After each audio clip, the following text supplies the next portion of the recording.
Amid the quiet streets of Bel Air, a house lies dormant, once owned by the girl who sang "Somewhere Over the Rainbow."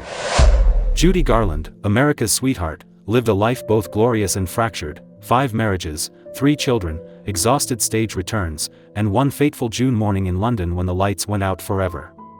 This is the story of the abandoned house, the loving grandmothers, the tragic death, and the remaining net worth of a Hollywood legend. If Judy Garland is a part of your memory, stay with us until the end and don't forget to subscribe so these memories never die.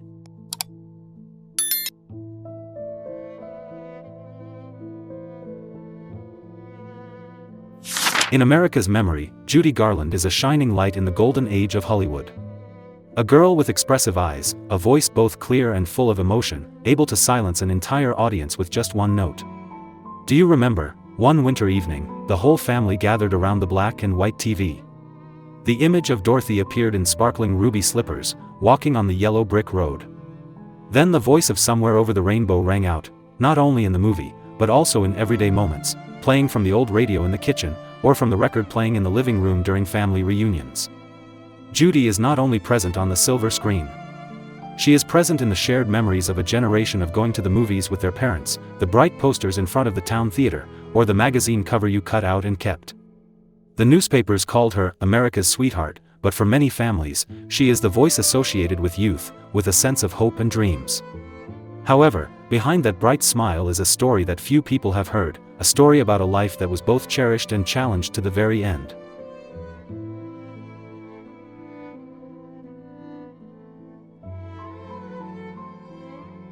Judy Garland, or Frances Ethel Gum, was born in 1922 in Grand Rapids, Minnesota, into a family where the stage was her life. Her parents owned a small theater, where the smell of wood, lights, and live music were imprinted on her mind from the first steps of her life. When Judy was just a few years old, the family moved to California, carrying the hope of changing their lives in the promised land of cinema. With her 2 sisters, Judy performed in the Gum Sisters, roaming around small stages, fairs, and town theaters. But Judy's unusual voice, both clear and full of emotion, soon made her go beyond those small lights. Her mother, Ethel Gum, was both a protector and a pusher, always guiding Judy to a single path: success. At the age of 13, Judy signed a contract with MGM. From then on, her life was dictated by filming schedules, rehearsals, and pills to stay awake, to sleep, to stay in shape. Not a young woman's choice, but the imposition of a system.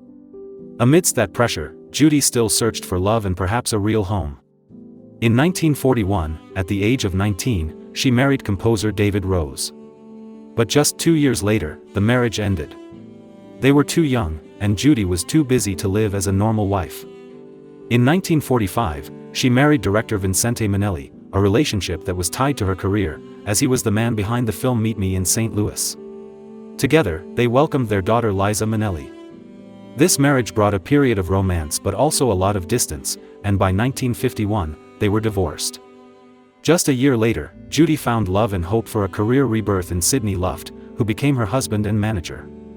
The couple had 2 children, Lorna and Joey Luft. Luft helped Judy return to the stage, but the marriage was marred by financial strife, allegations of violence and infidelity. After several breakups and reunions, they divorced in 1965. A 4th marriage to actor Mark Herron lasted only a few months, ending in allegations of abuse from both sides.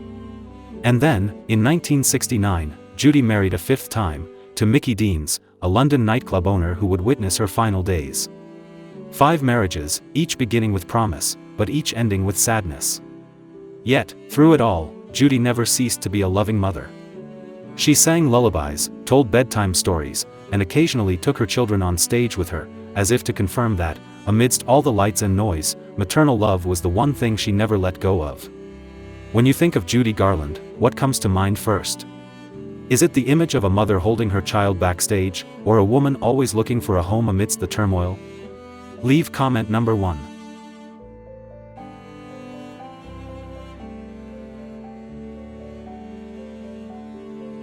If Judy Garland's life were a musical, the 1930s, 1950s were her most brilliant climax. From The Wizard of Oz with "Somewhere Over the Rainbow," which became a cultural icon, to Meet Me in St. Louis, A Star is Born, and countless other roles, Judy didn't just act, she lived. Every time she stepped on stage, Judy made people believe that every word, every look was real. Her voice could reach crystal-clear high notes while carrying a deep sadness that audiences could never forget. It was this blend that made Judy different, a rare artist who both shone brightly and made listeners feel their own longing and loss. Hollywood was an empire then, and Judy was one of MGM's most precious gems. The awards, the sold-out tours, the praise from the press and colleagues all seemed to confirm that she had reached the pinnacle. But even in that moment, invisible pressures still clung to her, a grueling schedule, the expectations of an entire industry, and the pills that were always present at the makeup table to maintain her performance. The lights were still bright, but if you looked closely, you would see a shadow growing behind her.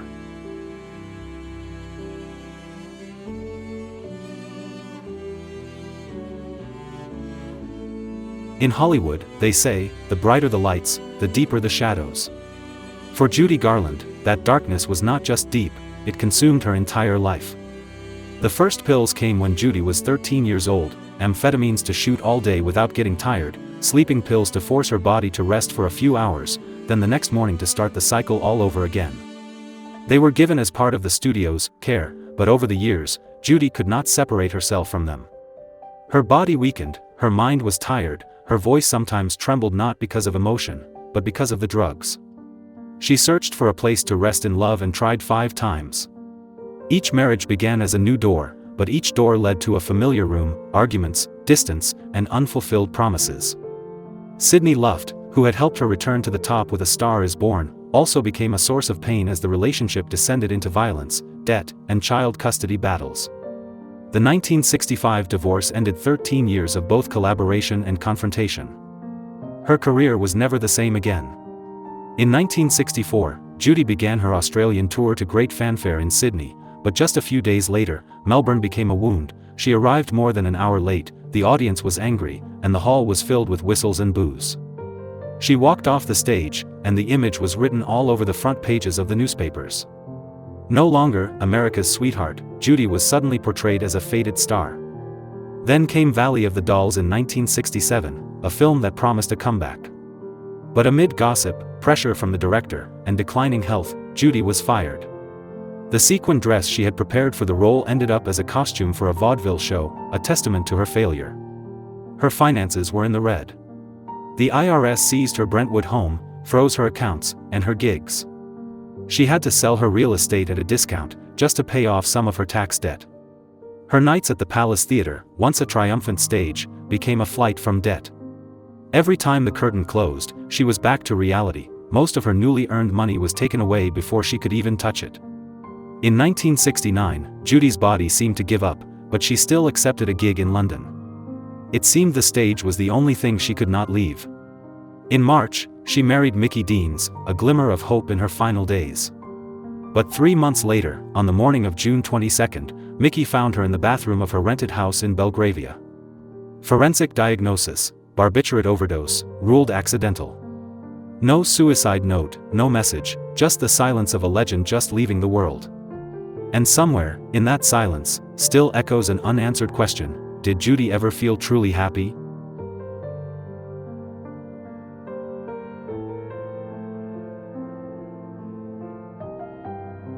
A home is sometimes more than just a place to live, it is a silent witness to both dreams and sadness.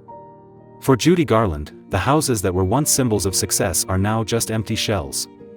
The Bel Air mansion designed by architect Wallace Neff, Judy moved into with her mother when she was 16, was once the scene of glittering Hollywood parties, but also the place where the young girl hid in her private room to avoid her mother's controlling gaze. The walls that once echoed with laughter are now silent, the paint fading in the California sun. Then there is the simple, windy Cape Cod beach house, with windows opening to the waves. This was once the place Judy returned to be a normal mother, to sing to her children not for the audience, but for love. But after many events, it changed hands many times, and finally became the property of strangers. Other homes in Beverly Hills, on the slopes of Los Angeles, each held a piece of Judy's life. But when she died, none of them belonged to her. Judy's net worth at the time was only about $40,000.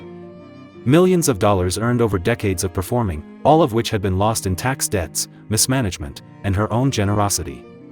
Nearly a decade later, the family auctioned off nearly 500 of Judy's personal items, from clothes, jewelry, to stage props, for about $250,000.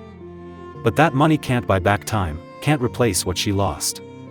And in Bel Air, the old mansion still stands, as if waiting for someone to come in, open the doors, and listen to the story it has kept hidden for so many years.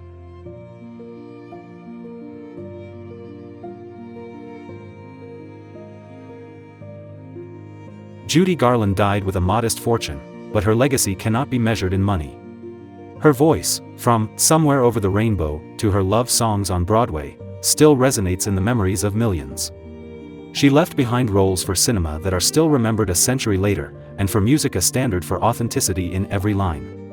But Judy's greatest legacy is her own story. A journey that is both brilliant and fragile, both proud and full of hurt. She fell many times, but each time she found a way back to the stage where her heart belonged. And perhaps the lesson Judy left us is, the true light of a person lies not in the perfect moments, but in the strength to stand up, even when everything seems lost.